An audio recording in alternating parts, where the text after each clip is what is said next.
Hello मेरे प्यारे दोस्तों, कैसे हैं आप लोग। मैं आशा करता हूं कि आप लोग मस्त होंगे। ठीक है, तो आज का मेरा टीएम का ये क्रिक पैट्रिक एवोल्यूशन मॉडल है।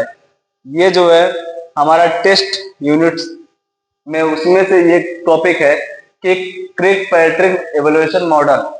ये बहुत मोस्ट इम्पोर्टेंट टॉपिक है। ठीक है, तो ये जो है ये जो मॉडल बनाया गया है, ये शैक्षणिक और ट्रेनीज को देखते हुए ये मॉडल बनाया गया है। ठीक, यह मॉडल जो है हमारे डोनाल्ड क्रिक सर और जेम्स पैट्रिक सर द्वारा बनाया गया था।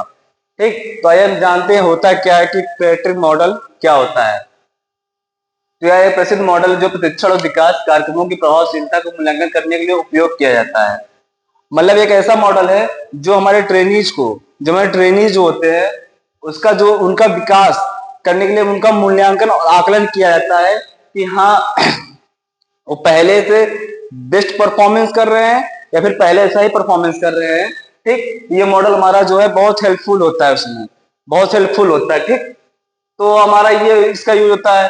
अब ये जो है हमारे डोनाल्ड क्रिक और जेम्स पैट्रिक दो लोग मिलके सन 1959 ईस्वी में बनाया गया था ये मॉडल। यह मॉडल जो है सन 1959 ईस्वी में बनाया गया था। ठीक, अब ये तो बना दिया गया पहले, उसके बाद इसको फिर अपडेट, मतलब समय समय कोई भी चीज अपडेट होते रहने चाहिए, तो ये भी अपडेट किया गया था सन 1975 में। सन 1975 में ये अपडेट किया गया था। ठीक है, तो ये अपडेट जब किया गया, इसमें चार मॉडल थे, चार मतलब ये क्रिक मॉडल के चार स्तर थे। क्रिक मॉडल के चार स्तर होते हैं। ये चार स्तर पे क्रिक मॉडल हमारा जो है डिपेंड होता है, बनाया गया है। तो पहला हमारा है रिएक्शन, दूसरा लर्निंग, तीसरा हमारा बिहेवियर, चौथा हमारा रिजल्ट।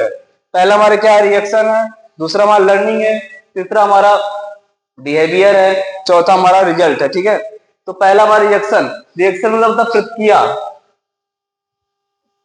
प्रतिक्रिया। ठीक, तो ये जो मॉडल बनाया गया है, ये जो प्रशिक्षण के प्रति प्रतिभागियों के प्रति प्रतिक्रिया को मापने के लिए बनाया गया। मतलब ये ट्रेनीज को ये ये जो रिएक्शन होता है हमारा, ये क्रिक मॉडल के थ्रू हम ये जानते हैं कि क्या ट्रेनीज जो है मतलब कि प्रतिभाग जो कर रहे हैं वो इसके इच्छुक है कि नहीं है। ठीक है, दूसरा हमारा क्या है, क्या प्रतिभागियों को प्रशिक्षण पसंद आया।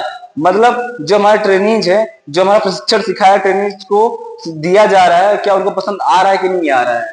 ठीक है, ये हमारा सेकंड हो गया। अब लर्निंग क्या है, लर्निंग अधिगम। इसमें क्या है, परीक्षण के दौरान प्रतिभागियों द्वारा सीखी गई जानकारी को मापना। मतलब इसमें क्या है कि हम ये मापते हैं, ये जान मुझे ये जानकारी मिलती है जो हमें प्रशिक्षण दिया जा रहा है, जो हमें ट्रेन मतलब दिया जा रहा है प्रशिक्षण, क्या ट्रेनिंग उसको सीख रहे हैं पूरा, मतलब सीख रहे हैं कि नहीं सीख रहे हैं। ठीक है, वो अपना योगदान पूरा दे रहे हैं कि नहीं दे रहे हैं। ठीक, इसके द्वारा हम ये मापते हैं। दूसरा हमारा क्या इसमें कि क्या प्रतिभागियों ने ज्ञान कौशल प्राप्त किया, मतलब जो सिखाया गया आपको, क्या ट्रेनर इसको सीखा, पूर्णतः रूप से सीखा कि नहीं सीखा। ठीक है, तो ये हमारा लर्निंग का काम होता है इसमें। ठीक, और तीसरा हमारा क्या है, बिहेवियर। तीसरा हमारा क्या है, बिहेवियर। सॉरी थोड़ा ऊपर नीचे हो गया है, बट बिहेवियर तीसरा हमारा। ठीक है, तो बिहेवियर क्या है, प्रशिक्षण के बाद प्रशिक्षण के बाद प्रतिभागियों के व्यवहार के परिवर्तन को मापना। मतलब बिहेवियर क्या है, जैसे हम कोई भी चीज ट्रेनिंग को ट्रेनिंग दी जाती है। ठीक है, तो उसमें जो है उसके बाद क्या उनका व्यवहार क्या कैसा, मतलब पहले जैसा व्यवहार रहा कि व्यवहार कुछ चेंज हुआ है, इसको हम मापते हैं। इसकी जानकारी मुझे मिलती है, इसी के थ्रू मिलती है, क्रिक पैट्रिक एवोल्यूशन मॉडल के थ्रू मिलती है, क्योंकि ये चार, इन्हीं के चार स्तर हैं ये। ठीक है, और दूसरा हमारे क्या, प्रतिभागी अपने व्यवहार को परिवर्तन किया। मतलब इसमें ये है कि जो हमारा ट्रेनिंग है प्रशिक्षण के बाद क्या अपने व्यवहार में चेंजिंग लाया कि नहीं लाया, कि पहले से उनका व्यवहार है। ठीक है, तो ये हमारा बिहेवियर हो गया। ये हमारा क्रिक पैट्रिक एवोल्यूशन मॉडल थ्रू हमें जानकारी मिलती है। हमारा चौथा क्या है, अब इसका रिजल्ट देखते हैं। रिजल्ट क्या आया, आप मतलब कोई भी संस्थान में आपको प्रशिक्षण दे दिया गया तो उसका रिजल्ट कुछ आना चाहिए ना, उसका रिजल्ट क्या आया। ठीक है, कोई भी आप वर्क करोगे, कोई भी एक्सपेरिमेंट करोगे तो उसका कुछ रिजल्ट आता है, तो वैसे इसका रिजल्ट देखते हैं क्या आता है। तो इसमें क्या, प्रशिक्षण के परिणाम स्वरूप संगठन को लाभ हुआ। मतलब इसमें क्या है, अगर आपको संस्थान में आपको क्या बोलते हैं प्रशिक्षण संस्थान में आप कहीं गए हो, आप संस्थान में प्रशिक्षण दिया गया। ठीक है, ट्रेनिंग्स को दिया गया ट्रेनिंग, उसके बाद उसमें क्या लाभ हुआ, संगठन को क्या लाभ हुआ ये देखा गया, लाभ हुआ कि नहीं हुआ है। ठीक, दूसरा हमारे क्या, शिक्षण के परिणाम स्वरूप संगठन पर पड़ने वाले प्रभाव को मापना, मतलब इसके थ्रू जो है संस्थान में जो हमारा प्रशिक्षण हुआ है उसके स्वरूप जो हम संगठन में पड़ने वाले प्रभाव को मापते हैं, क्या प्रभाव पड़ा है। ठीक है, संस्थान हमारा पहले से बेस्ट हुआ कि नहीं हुआ ये चेक करते हैं, इससे हमें मालूम चल जाता है। ठीक है, ये हमारा रिजल्ट हो गया। तो ये हमारा क्रिस पैट्रिक इवैल्यूएशन मॉडल था, ये हमारा खत्म हो गया। ठीक है, थैंक यू।